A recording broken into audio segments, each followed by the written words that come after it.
Freunde der bunten Klemmbausteine und willkommen zum großen Jahresrückblick 2023.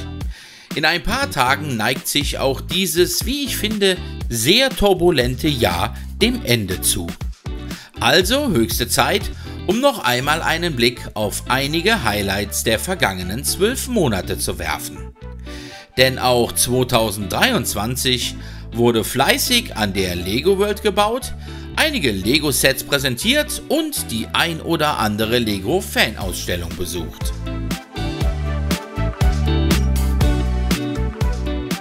Den Beginn unseres Rückblicks macht in diesem Jahr der Jazz Club. Zum mittlerweile 18. Set aus der Modular Building-Reihe gab es erst das Aufbauvideo des Modells und später dann auch das Einbauvideo in die Stadt. Mit dem Einbau des Jazz Club schloss sich dann auch endlich die Baulücke an der Brick Avenue. Ebenfalls neu im Januar 2 Sets aus der Botanical Collection. Wir stellten euch neben dem Trockenblumengesteck, das mich irgendwie immer an Beerdigungen erinnern lässt, auch den wesentlich farbenfroheren Wildblumenstrauß vor. Mit der Nummer 21338, der Finn-Hütte, brachte Lego dann auch das erste Ideaset des Jahres auf den Markt.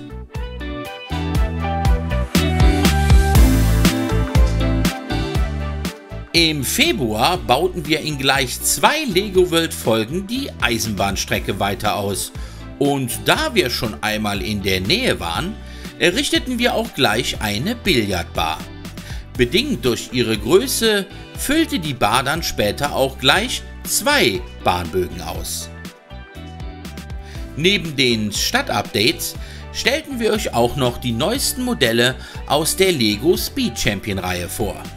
Mit dem Ferrari 812 Competizione und dem Pagani Utopia fanden gleich 2 weitere Rennboliden Einzug auf so manche Rennstrecke.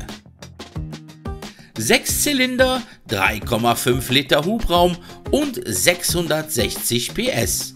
Das sind die Leistungsmerkmale des Ford GT 2022, dessen Lego Technikmodell wir euch ebenfalls bereits im Februar vorstellen durften. Mit den Hildesheimer Steinwelten startete im März für uns auch endlich die erste Lego-Fan-Ausstellung des Jahres.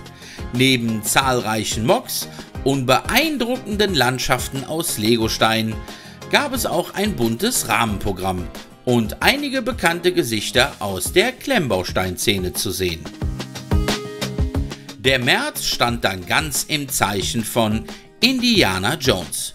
Und so konnten wir euch mit dem Tempel des Goldenen Götzen, der Flucht aus dem Grabmal und der Flucht vor dem Jagdflugzeug gleich 3 brandneue Sets vorstellen. Und als ob das nicht schon genug gewesen wäre, stellten wir euch ebenfalls im März mein persönliches Highlight des Jahres vor. Das große Lego Herr der Ringe Bruchtal-Set mit über 6100 Teilen und 15 neuen Minifiguren. Für mich, wie gesagt, ein Highlight in 2023. In der Lego World spendierten wir den Bewohnern der Stadt einen Imbisswagen, der von nun an täglich auf hungrige Kunden an der Brick Avenue wartet. Im April ging es mit gleich 3 Star Wars Sets in weit entfernte Galaxien. So stellten wir euch die Dioramen, der Thronsaal des Imperators und die Verfolgungsjagd auf Endor vor. Zusätzlich gab es mit dem X-Wing Starfighter das erste UCS-Set des Jahres auf diesem Kanal. In Sachen Lego World zog es uns für mehrere Folgen in die Berge.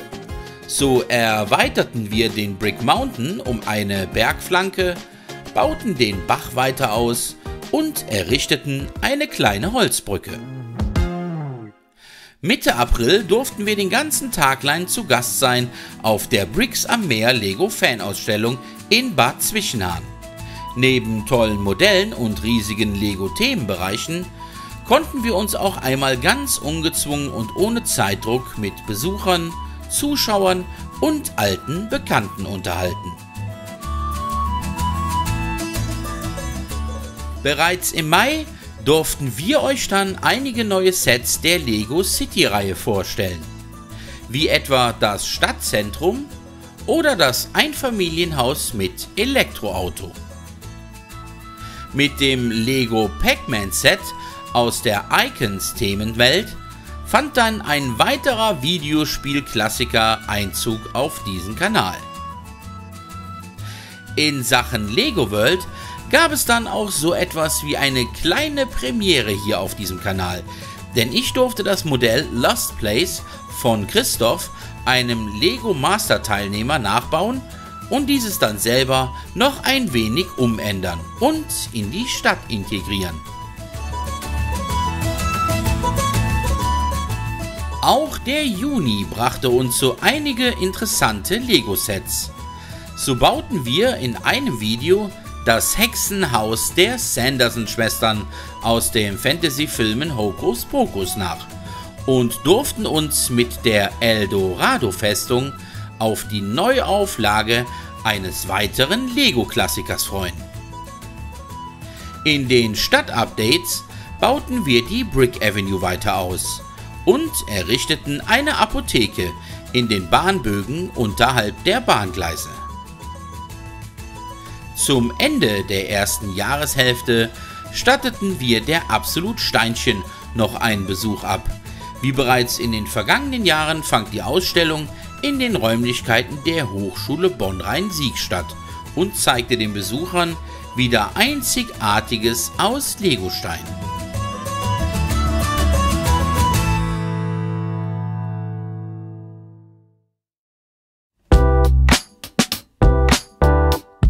Mitte Juli mussten wir uns in der Lego World dann vorübergehend von unserem alten Leuchtturm trennen.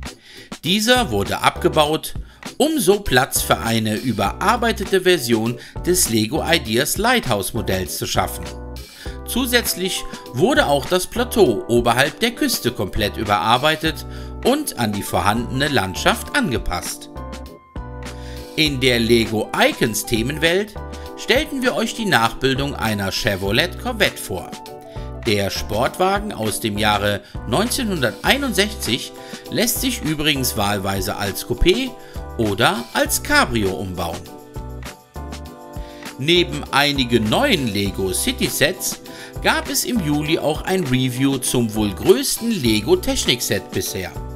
Der Liebherr LR 13000 Raupenkran maß je nach Stellung des Auslegers fast 1 Meter in der Höhe und stattliche 110 cm in der Länge.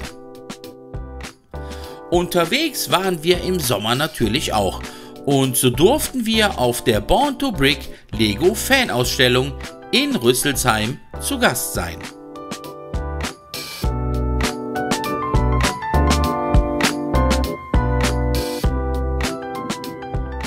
Im August fanden dann die wohl bisher größten Erweiterungsarbeiten an der Lego World statt und so wurden nach umfangreichen Holzarbeiten unterhalb der Stadt über 20 Meter zusätzliche Gleise für eine neue Untergrundbahn verlegt.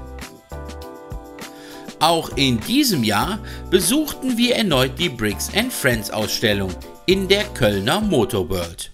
Neben einigen bekannten Gesichtern aus der Lego Community gab es natürlich auch wieder zahlreiche Modelle und ganze Landschaften aus Lego zu bestaunen.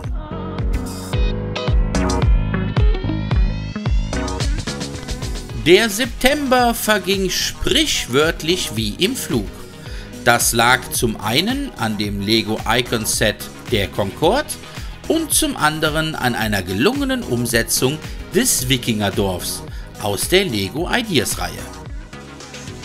Neben einem Besuch auf der IDS Brick World im nordrhein-westfälischen Vehlen durften wir in diesem Jahr auch das erste Mal auf dem Lego Fan-Treffen im dänischen Scareback zu Gast sein. Als wäre das nicht schon genug, verbrachten wir ebenfalls das erste Mal einige wirklich sehr interessante Tage auf den Lego Fan Media Days in Billund.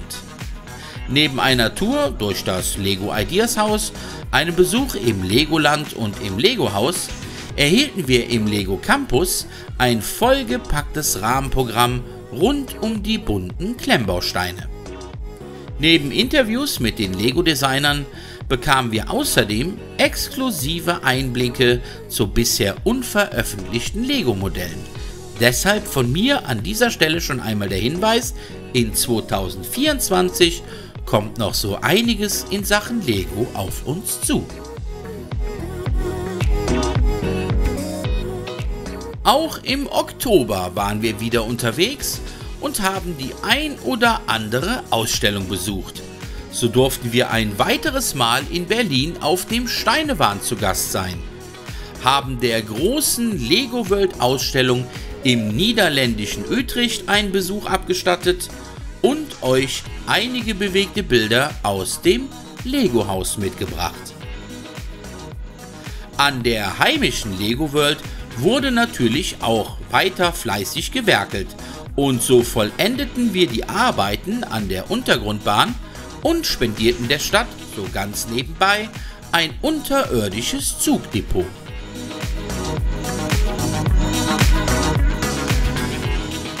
Bereits im November konnten wir euch mit dem Naturhistorischen Museum das mittlerweile 19. Gebäude der Modular Building Kollektion vorstellen. Mit über 4000 Teilen ist es zudem auch das bisher größte Modell der Reihe. Gleich zwei weitere große Sets ließen ebenfalls nicht lange auf sich warten. So bauten wir mit dem Avenger Tower das bisher größte Marvel-Set zusammen. Der Tower misst stolze 90 cm in seiner Höhe, besteht aus über 5200 Teilen und ist mit 31 Minifiguren ausgestattet. Und dann fuhr da ja noch der Orient Express auf Gleis 1 ein. Das Modell, bestehend aus einer Dampflok samt Kohlewagen, einem Speise- und einem Schlafwagen, steht auf über einem 1 Meter langen Gleisbett und hat gleich 8 Minifiguren an Bord. Neben den ganzen Sets wurde natürlich auch die Stadt weiter ausgebaut.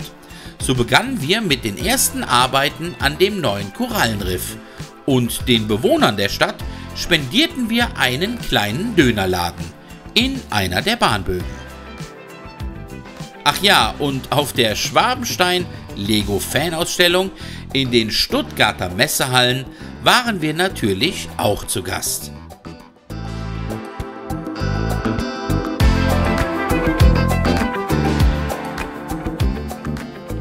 Und schon sind wir im letzten Monat des Jahres 2023 angekommen.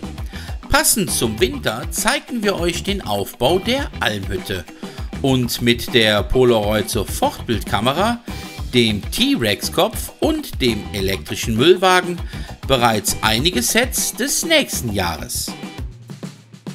In der Lego World bauten wir am Korallenriff weiter und errichteten in einem der Bahnbögen einen kleinen Weihnachtsladen.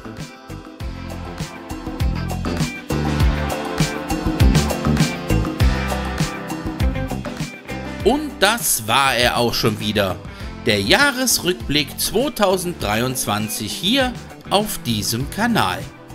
Natürlich sind in Sachen Lego noch so einige Dinge mehr passiert und auch auf unseren Social Media Kanälen gab es noch viele Dinge mehr zu entdecken.